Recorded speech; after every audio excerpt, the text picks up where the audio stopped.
No, you can't legislate against stupidity, otherwise you'll be doing nothing. So, in this room are some of the most important TV and film executives in the world, but they all have one thing in common. They're all terrified of Ronan Farrow.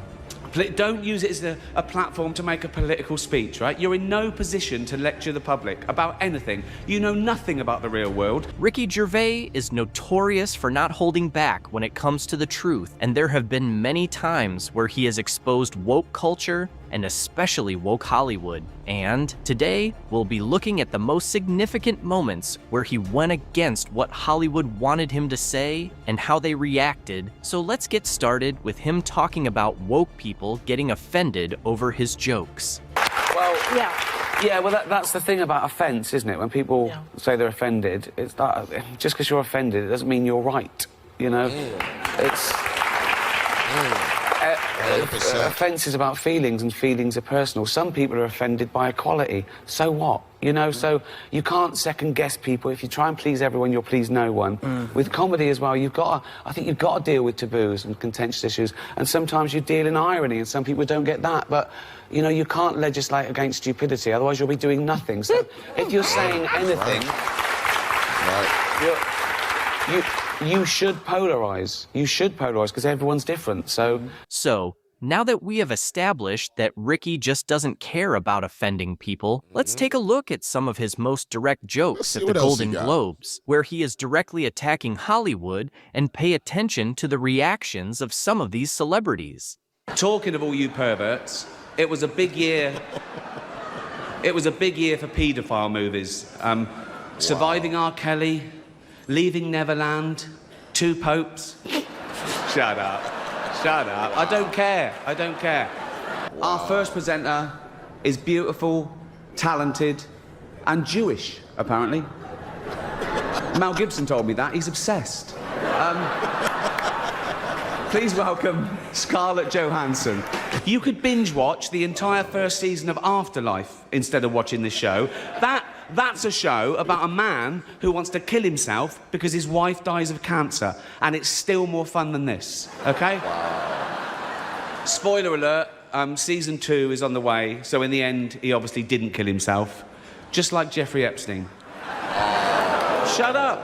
I know he's your friend, but I don't care. On a Time in Hollywood, nearly 3 hours long. Leonardo DiCaprio attended the premiere, and by the end, his date was too old for him. So...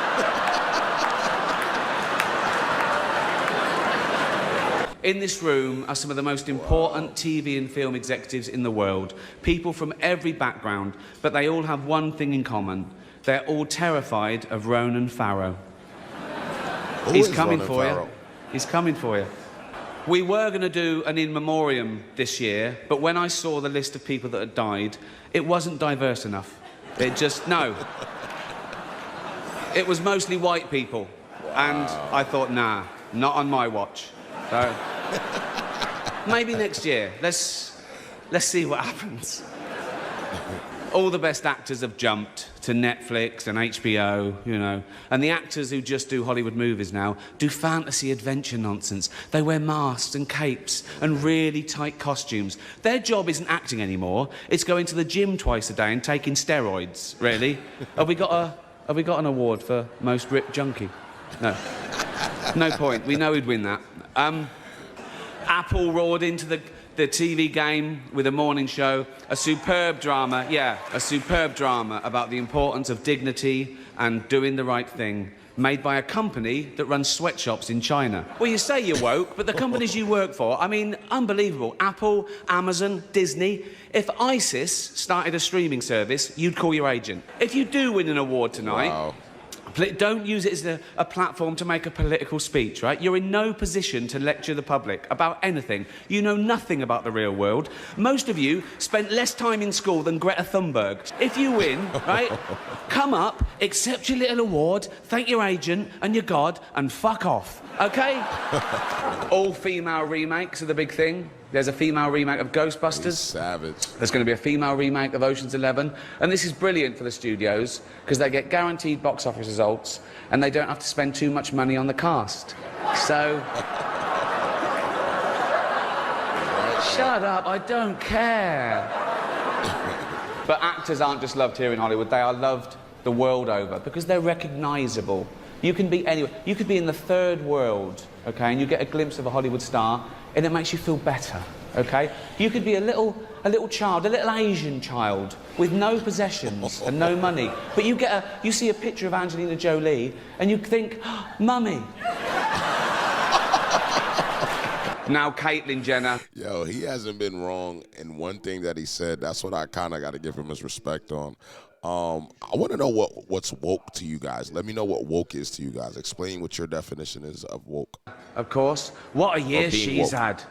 She became a role model for trans people everywhere, showing great bravery in breaking down barriers and destroying stereotypes. She didn't do a lot for women drivers, but... You can't have everything, can you? Not at the same time. But outside of the Golden Globes, Ricky also has directly confronted woke culture during his comedy shows. So let's look at some of those, because he is the most open at his own shows. Our show, Supernature, dropped on Netflix last year. Big backlash, wasn't there? Big backlash. People going, you can't say that. You can. I did. The inevitable backlash, which made it the most watched special of the year. So, I've learnt my lesson. No, I have learnt my lesson, and that's why I'm going to be woke from now on. It's about time. Well, I'm sorry. Well, I am woke, and now I'm woke. The first thing I've got to do is change my Twitter bio. But now I'm woke, I've got to pop in the word anti-fascist. So people know I'm not a fascist, because that is a big problem at the moment. People come up to me on the street and they go, Rick, have you been imprisoning journalists? I go, no. They go, oh, interesting. They go, have you been gassing Jews? I go, no. They go, well, pop it in your bio then, you silly cunt. Not all women. I mean the old-fashioned ones. You know, the old-fashioned women. Oh, God. You know, the ones with wombs. Oh. No, I love the new women. I know the new women. They're great, aren't they? You know, the new ones we've been seeing lately. The ones with beards and cocks. They're as good as... They're as good as gold. I love them. And now the old-fashioned... They go like, oh, they want to use our toilets. Why shouldn't they use your toilets? For ladies. They are ladies. Look at their pronouns. What about this person isn't a lady? Well, his penis. Her penis, you fucking bigot. What if he rapes me? What if she rapes you? You fucking turf whore. Yeah, he is savage. I don't want any fat people to feel uncomfortable at one of my gigs, so next time, buy 2 seats. I'm joking, I'm joking, shut up. I'm not having a go. I'm just pointing out, you know. I was listening to the radio in England a few weeks back, Radio 4, quite highbrow. There was a discussion about political correctness. My name came up straight away, right? And there was this woman on there going, oh, yeah, well, it's not right. Ricky Gervais, he makes jokes about fat people. He wouldn't make jokes about gay people, would he? And being fat is like being gay. What? No, it's not. What? You can't choose your sexuality. As we've established, you choose whether to eat too much or not. You know, with your sexuality, you're born, you grow up, you discover you like same-sex relationships, and that's it. You're gay, okay? For being gay to be the same as being fat, you'd have to be born, be straight, grow up knowing you're straight, but gradually and consciously wean yourself onto cock.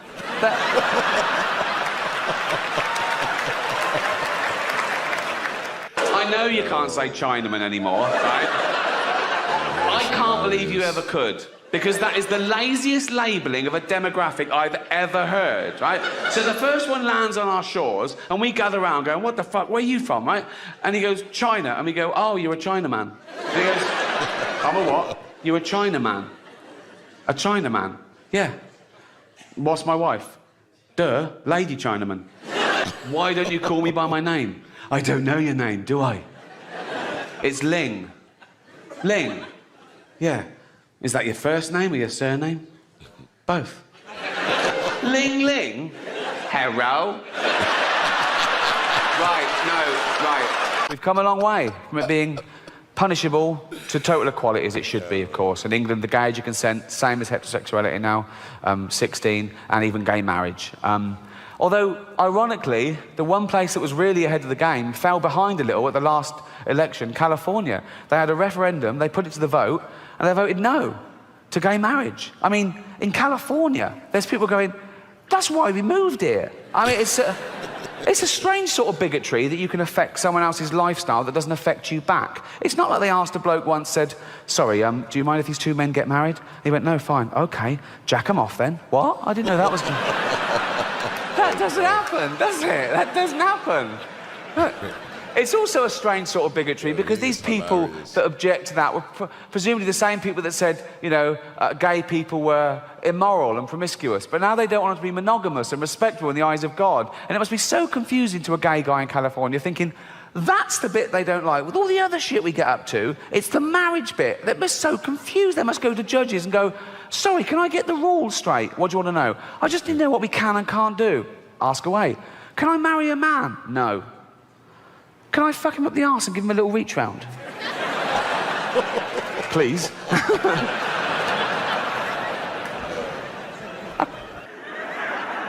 Old Adolf. That name's died out, hasn't it?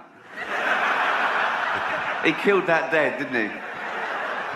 No one's calling their kid Adolf nowadays. No little Adolfs going to school. Loads of Brads and Angelinas, but no, look, you don't hear the teacher doing the register. Brad here, Angelina here, Adolf here.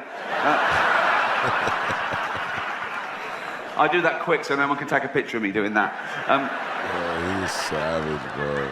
No, but people make excuses for him. People say, oh, he was stupid, he was easily led, he didn't mean that. What do you mean he didn't mean that? They say, oh no, he was influenced by the political philosopher Friedrich Nietzsche, right? Because Nietzsche wrote this paper talking about a Superman. He said, not all men are born equal.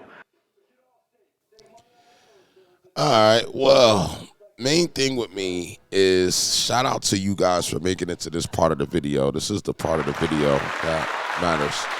This is my final thought on what I thought about what we watched. Honestly, I never knew how funny Ricky Gervais was. I actually reacted to him one time on the channel before, and when I reacted to him on the channel before, I kind of felt like it was just like one of those compilations. It was cool. It wasn't nothing like major or nothing like that. It was like something cool. So I didn't really get in to see how funny he was until now. And now that I am, I kind of like that he crosses that line. Comedians should not be limited and they should not be restricted to what a hater got to say, you know what I mean? Or if somebody don't like the joke. The strongest thing that he said was in the beginning about if you're offended, who cares? That doesn't mean that it's not good. It just means that you're offended. I want you guys to give me some recommendations on Ricky Gervais stuff that I should react to. As well, because I love dark humor. Also, we're at 55,000 subs on this channel. I want to get to 100,000 subs by the end of the year. I need you guys to hit that button, hit the top bell as well, and I'll see you on the next one.